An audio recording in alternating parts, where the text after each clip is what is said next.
Hi, everyone. Thanks so much for joining me on this week's episode of The Skin Reel. This week, I'm thrilled to have my colleague, Dr. Luke Johnson, joining me today. Dr. Johnson is a dermatologist at the University of Utah with specialized training in both pediatric and adult dermatology, and he treats patients of all ages. And really cool is that he is the co-host of two dermatology podcasts. Dermosphere, which is geared towards dermatologists. It's by dermatologists and for dermatologists and for the dermatologically curious.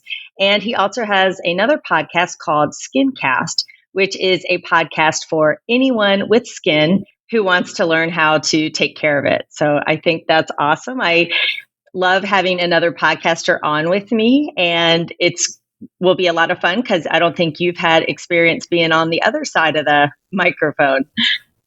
Doesn't happen very often, but thanks for having me.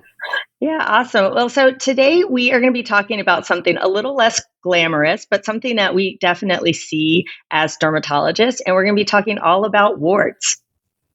One of my favorite subjects. I just love warts so much. That's why I've been into dermatology.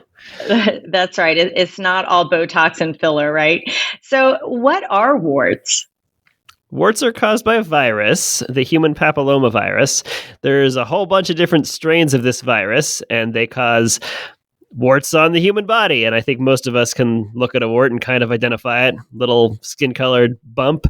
Sometimes it's kind of hard to tell a wart apart from something else, like a corn or a callus or something. So dermatologists can help with that. But oftentimes, you don't need to be a dermatologist to tell that something is a wart and to be angry at the virus that caused it to be there.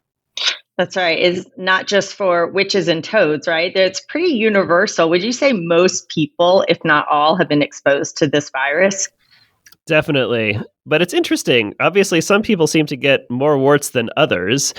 So I assume that there's some reason for that, and that some people have an immune system that just allows the wart virus in a little bit more or is not as good at fighting it as others. And I don't think medical science has yet figured out why some people get a bunch of warts and some people don't. Do you typically see warts in children more than adults? Well, I'm a pediatric dermatologist by training, so about 70% of my patients are kids, so I see more warts in kids than adults, but I guess I'm not 100% sure if that's universally true. I feel like it is.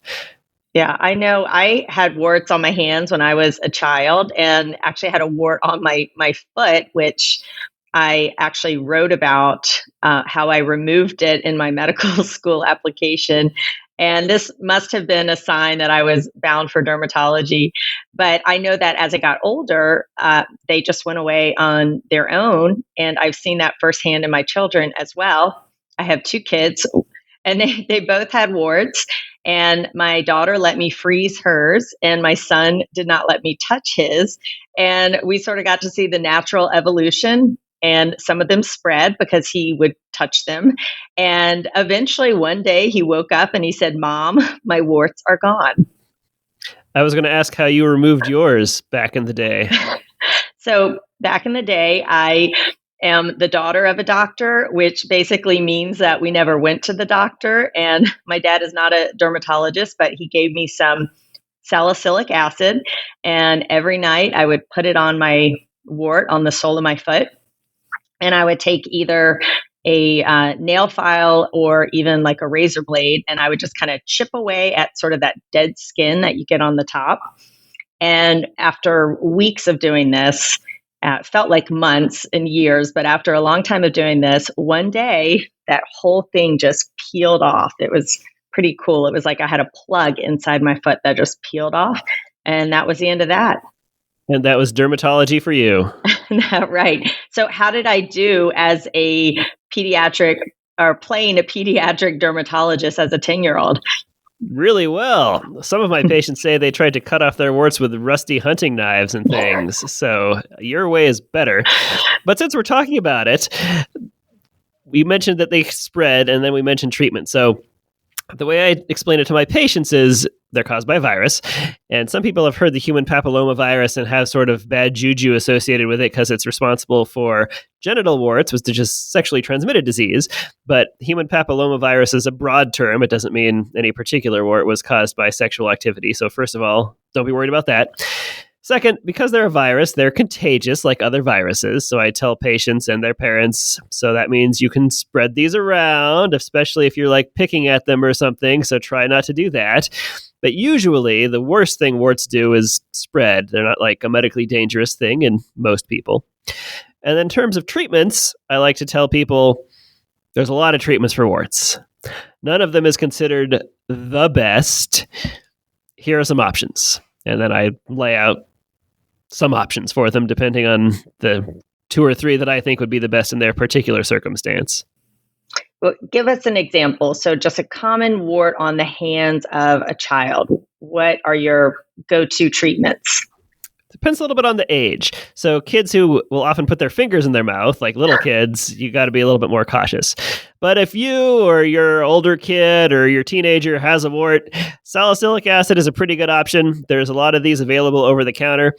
They have names like Wart Peel and Dr. Scholl's, and Compound W is the common one that everybody's heard of.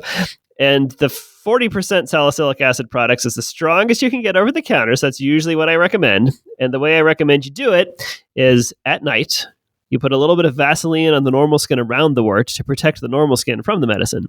Then you put the medicine on top of the wart, and then you cover it with a big piece of medical tape or duct tape just to keep it on all night. And you repeat that every night.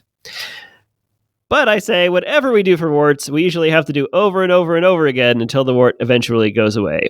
So whatever we do for warts, we usually have to do for 3 to 5 months. So if you're doing something at home, you have to do it at night, every night, for 3 to 5 months. But after that, there's a good chance the wart will be gone. And your technique of using like a nail file or something to like get rid of that dead skin, what we'd call hyperkeratosis, can help the medicine penetrate. So that's helpful too. Right. Now, what about just putting on duct tape? There have been reports of just using that. What are your thoughts on that? There was one study where duct tape looked like it was helpful. Many doctors have tried to repeat that in official medical studies and ingest with their own patients without success.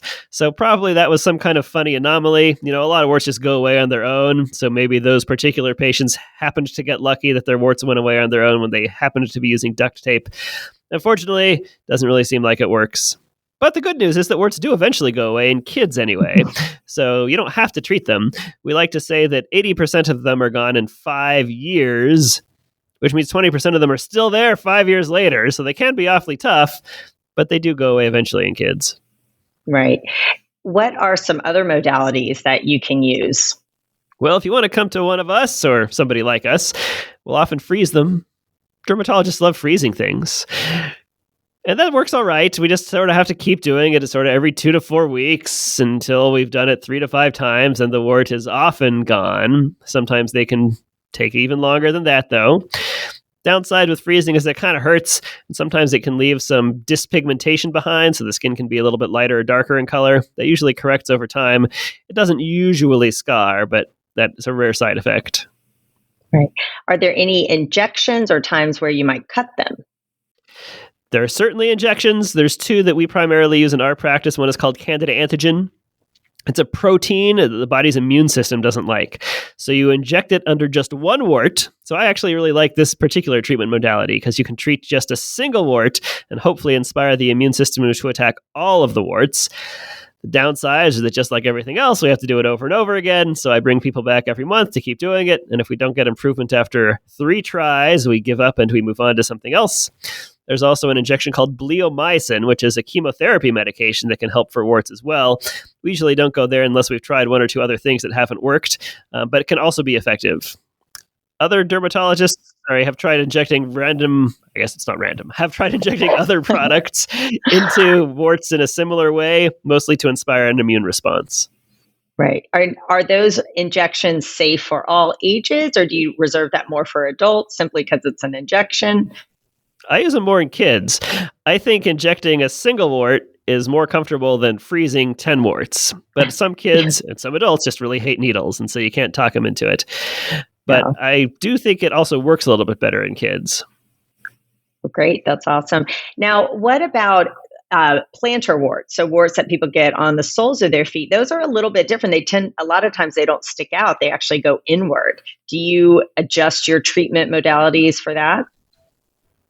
No, but I am careful to pronounce it correctly, just as you have done. So plantar is the medical term for the bottom of the foot. So a wart on the bottom of the foot is a plantar wart, just like a wart on the palm would be like a palmar wart. So it's not plantar's wart, for example. Phew, I'm glad I said that right. Well, I would trust you to do it, but I used to be an editor in a former life. So words are one of my pet peeves. All right. Now, what about genital warts? Same sort of treatments, or do you adjust how you treat them in these areas? Generally the same sorts of treatments, but obviously the tissue is more sensitive in those areas. There is a medicated cream called a Michelmod that's FDA approved for warts specifically in that area, though sometimes it can be helpful for other warts as well. We always have to think about whether or not they're sexually transmitted. So especially in pediatric dermatology, sometimes parents or other caregivers will have concerns that genital warts could represent sexual abuse. The good news from our standpoint is that's very uncommon. Fortunately, they're mostly innocently transmitted. Kids, their fingers go everywhere. Caregivers have warts on their hands. They're changing diapers or whatever. But of course, if you do have a suspicion of it, you have to take it seriously. But the treatments are pretty similar. We freeze them. We do antigen injections. We use a Michelmod cream. Kind of leave it up to the patient/parents to decide what they think would be best. Right. Now, it sounds like when we're treating warts, one of the mainstay treatments is to stimulate the patient's own immune response with either the candida antigen or the imiquimod. So it sounds like they're very sensitive to someone's immune system, which brings up another point that when someone's immunosuppressed, they tend to develop more warts. Would you say that that's accurate? 100%. Yeah.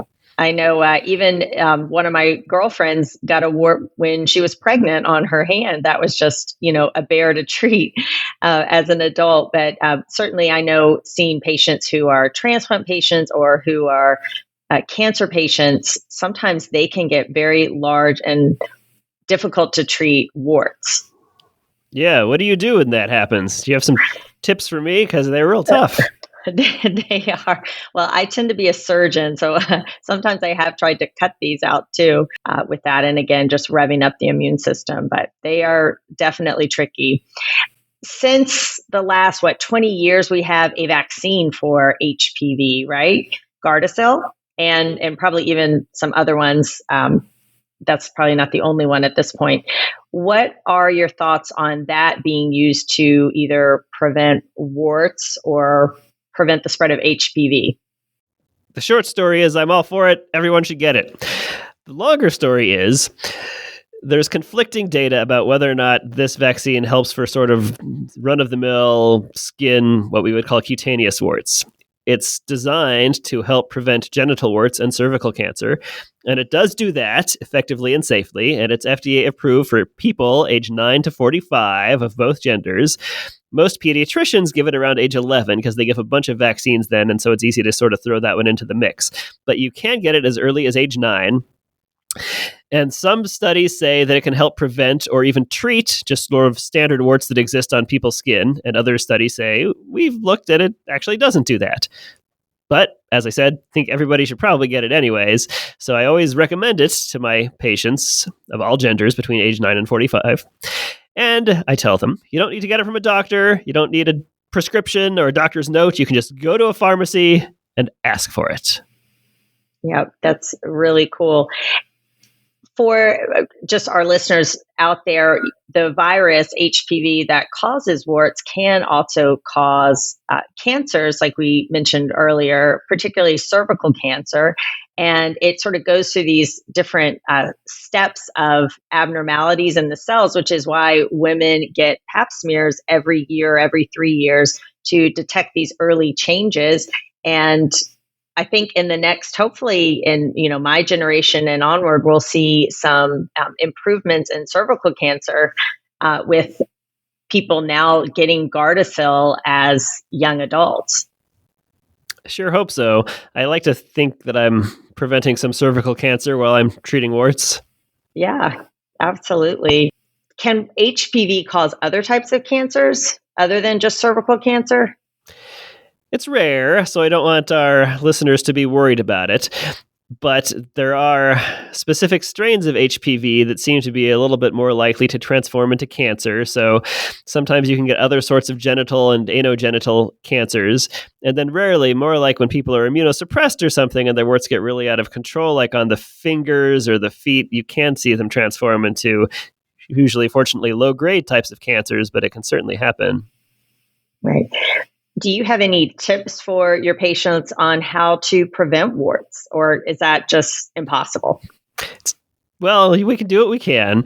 So the places where people tend to pick up warts are often where they're walking around barefoot in public places. So sometimes we dermatologists like to joke that if you were designing the best surface to transmit warts in order to increase your business, you would design a pool deck, because everybody's walking around in bare feet, bare wet feet, which makes the transmission even easier. And often pool decks are like a little bit spiky, probably to prevent people from slipping. But those little spikes can cause little injuries in the skin, and the wart virus can get in there. So places like pools, public locker rooms, public showers, in a gym locker room or something, probably want to wear like flip-flops just to help prevent that as best you can. With my kids, we're at a pool or something. I mean, I don't make them wear water shoes or whatever. Dermatologists are crazy when it comes to our kids in pools, right? They have swimsuits that go from the neck to the ankle to the wrist. Yeah. But I don't make them wear shoes. But I do sanitize their feet afterward with just hand sanitizer. Call it foot sanitizer to help prevent warts. That's actually, I do not do that, but I definitely have them dressed neck to toe like you. But yeah, that's a good point. I hadn't thought about using hand sanitizer, but yeah, I've always, been told, even my mom would tell me, make sure you wear shoes in the bathroom or shoes at the pool. So that's a great way to minimize your risk of getting warts. But again, it's really so ubiquitous, right? This virus is everywhere.